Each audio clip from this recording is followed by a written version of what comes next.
Hi friends, welcome to our channel S S life fuel. అందరూ ఎలా ఉన్నారండి? ఏం చేస్తున్నారు? నేనైతే చాలా బాగున్నాను. ఇంకా మీరు కూడా బాగుండాలని చెప్పేసి కోరుకుంటున్నాను.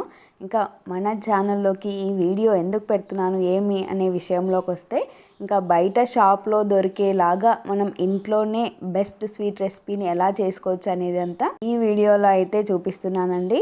ఇంకా బయట ఏంటంటే గుల్లగా ఉంటుంది కదండి మైసూర్ పాక్ అనేది.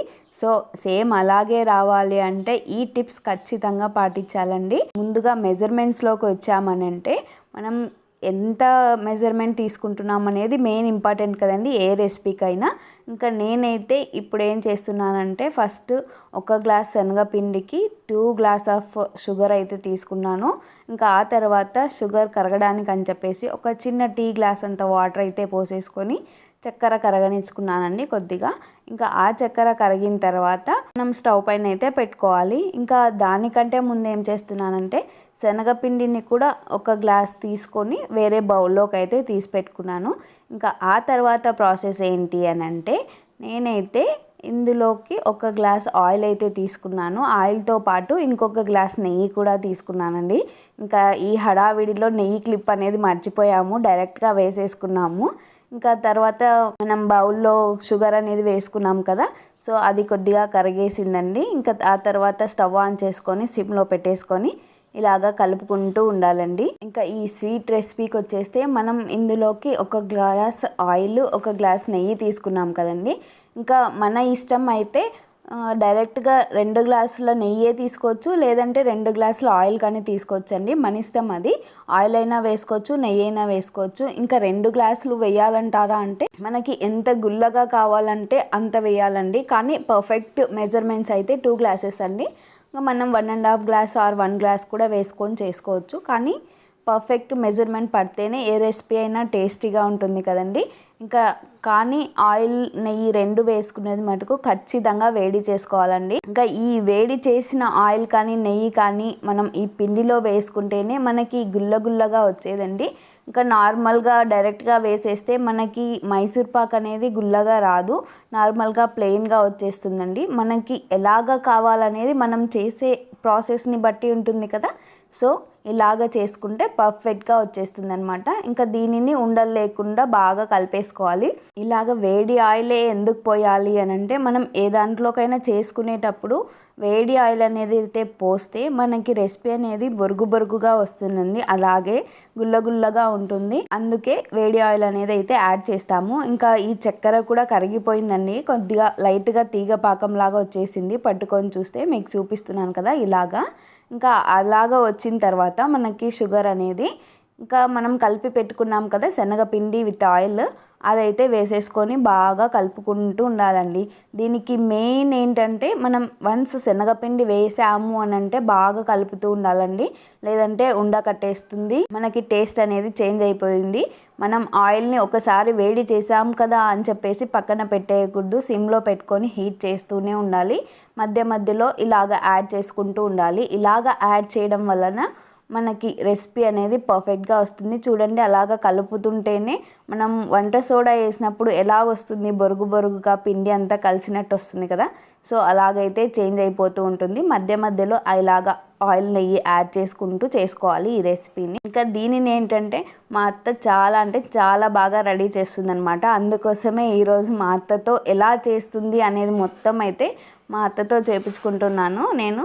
నార్మల్గా మేము కూడా చేస్తాము, కానీ ఒకరి చేతితో కుదిరినంత టేస్టీగా ఇంకొకరి చేతికి రాదు కదండి. అది దేవుడి మహిమనో లేకపోతే ఒక్కొక్కరికి ఇచ్చిన టాలెంట్ అంటారో ఏమంటారో కానీ తెలియదు, కానీ ఒక్కొక్కరి చేతి వాటం అలా ఉంటుంది. సో అందుకోసమే ఈ రెసిపీతో పక్క నుండి మా అత్తతో నేను కలిసి మాట్లాడుకుంటూ ఇలాగైతే చేసుకుంటున్నాము. ఇంకా రెసిపీ అవ్వడానికి దగ్గరకు వచ్చింది అని చెప్పేసి నేనైతే ఇలాగా ప్లేట్కి ఆయిల్ నెయ్యి అయితే అప్లై చేస్తున్నాను. మన ఇష్టం, మీరు ఆయిల్ అయినా అప్లై చేసుకోవచ్చు. ఇంకా ఫైనల్గా ఇంకా కొద్దిగా మిగిలిపోయి ఉంటుంది కదా, సో ఆ ఆయిల్ కూడా మొత్తం వేసేసి బాగా ఇలాగైతే కలుపుకోవాలన్నమాట. ఇంకా దీనిని ఎంతసేపు వరకు కలుపుతుండాలి, ఎంత టైం పడుతుంది, ఎలాగ కలుపుకోవాలి అనేదంతా ఏంటంటే మనకి ఈ కన్సిస్టెన్సీ అనేది దగ్గర పడేంత వరకు మనం సిమ్లోనే పెట్టుకొని కలుపుకుంటూ ఉండాలండి. మొత్తం రెసిపీ అంతా కూడా సిమ్లోనే పెట్టుకొని మనం కుక్ చేసుకోవాలి.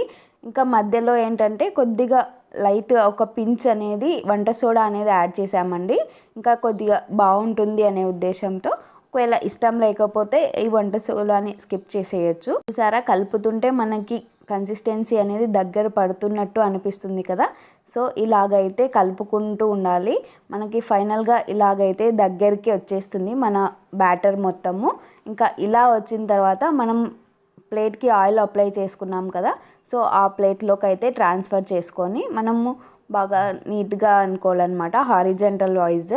అలా అనుకుంటే మనకి పీసెస్ అనేవి షేప్ ఎలా కావాలంటే అలాగ కట్ చేసుకోవడానికి వస్తుంది.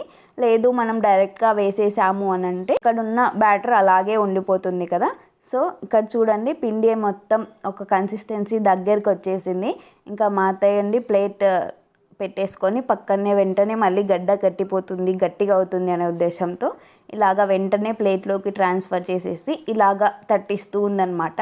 దీన్ని మేమైతే తట్టియడం అని అంటాము. మీరైతే ఏమని పిలుస్తారో నాకైతే కామెంట్ సెక్షన్లో మెన్షన్ చేయండి. ఇంకా ఇలా వేసిన దాన్ని ఒక 2 to 3 minutes అయితే కూల్ అవ్వనివ్వాలి. ఆ తర్వాతే మనం షేప్ కట్ చేసుకోవాలండి. వేడివేడిగా ఉన్నప్పుడు వేసుకుంటే కనుక మనకి షేప్ అనేది రాదు. ఇంకా పిండి మొత్తం చాక్కే అంటుకుపోతుంది. అలాగే మొత్తం కూల్ అయిపోయిన తర్వాత కూడా కట్ చేసుకోకూడదు, అప్పుడు మొత్తం పిండి విరిగిపోతుంది. 2 to 3 minutes ఉన్న తర్వాత మనం ఇలాగ కట్ చేసుకున్నామంటే మనకి షేప్స్ ఈజీగా వస్తాయి. అలాగే మొత్తం చల్లారిన తర్వాత మనం వెంటనే జస్ట్ అలా తీసగానే మనకి ఏ షేప్ కావాలంటే ఆ షేప్లో కట్ చేసుకుంటాం కదా, అప్పుడు పీస్ అనేది మనకి ఈజీగా వస్తుంది. ఇంకా కూల్ అయిపోయిన తర్వాత మనం ఏదైనా బాక్స్లోకి తీసేసుకొని ఎన్ని రోజులైనా స్టోర్ చేసుకోవచ్చండి. ఇది అస్సలు చెడిపోదు. ఎన్ని డేస్ కావాలంటే అన్ని డేస్ అనేది ఉంటుంది. ఇంకా అన్ని డేస్ ఉండకపోవచ్చు అనుకోండి. మనం వెంటనే టేస్ట్ బాగుంది అని అంటే మన ఇళ్ళల్లో ఊరుకోరు కదా, వెంటనే ఫట్ చేసిస్తారు కదా.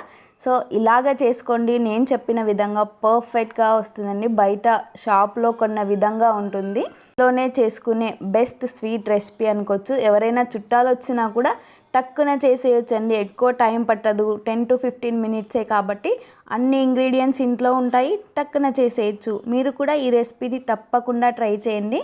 ఇంకా ఈరోజు ఏంటంటే మా మామ పాత సెల్లు వర్క్ అవ్వట్లేదు, నాకు ఇది సౌండ్ వినపడడం లేదు, ఏం లేదని చెప్పేసి పక్కన పడేసి కొత్త ఫోన్ అయితే ఆర్డర్ చేసుకున్నారండి. ఇదేంటి మా అత్తకు తెలియకుండా ఆర్డర్ చేశాడు, ఏమమ్మా అత్తకు తెలియకుండా చేసినావు అని అడిగితే, ఏం పాప నాకు ఫోనే వర్క్ అవ్వట్లేదు, అది ఏం వినపడడం లేదు అని అయితే చెప్పేస్తున్నాడు నాకు. ఇంకా మా శశాంక్ అయితే ఇక్కడ నా పాకెట్ మనీతో నేను కొనిస్తున్నాను అని చెప్పేసి చెప్తూ ఉన్నాడు. కానీ వాడు ఏం చెప్పాడంటే లాస్ట్లో, నేను ఇప్పటి నుంచి తీసి పెట్టుకుంటాను తాతయ్య అమౌంట్, తర్వాత ఈ సెల్ పోయేలోపు నీకు నేను మంచి సెల్ కొనిస్తాను అని చెప్పేసి అయితే చెప్పినాడు. ఇంకా మా మామ అయితే హ్యాపీగా ఫీల్ అయ్యి సరేలేరా నెక్స్ట్ టైం కొనిద్దు అని చెప్పేసి చెప్పాడు. ఇంకా ఇది ఎలా కొనుక్కున్నాడు అని అంటే, పెన్షన్, మా మామయ్యకి పెన్షన్ వస్తుందన్నమాట, దాంతో అయితే కొనుక్కున్నాడు. పెన్షన్ వల్ల ఎన్ని లాభాలో కదండి. ఏజ్డ్ పర్సన్ వాళ్ళ అవసరాలు వాళ్ళు తీర్చుకోవడానికి చాలా ఉపయోగపడుతుంది. ఇంట్లో జరగని సిచ్యువేషన్స్ వచ్చినప్పుడు కూడా ఇలాగ పెన్షన్ అనేది చాలా ఉపయోగపడుతుంది కదా. ఇంకా ఇది అండి ఇవాల్టి వీడియో. మీరు తప్పకుండా ట్రై చేయవలసిన రెసిపీ. అండ్ ఎలా వచ్చింది అనేది నాకైతే కామెంట్ సెక్షన్లో మెన్షన్ చేయండి మీరు ట్రై చేసిన తర్వాత. ఈ వీడియో కనుక మీకు నచ్చినట్లయితే లైక్ చేయండి, షేర్ చేయండి, సబ్స్క్రైబ్ చేయండి. Thank you for the watching. Bye friends.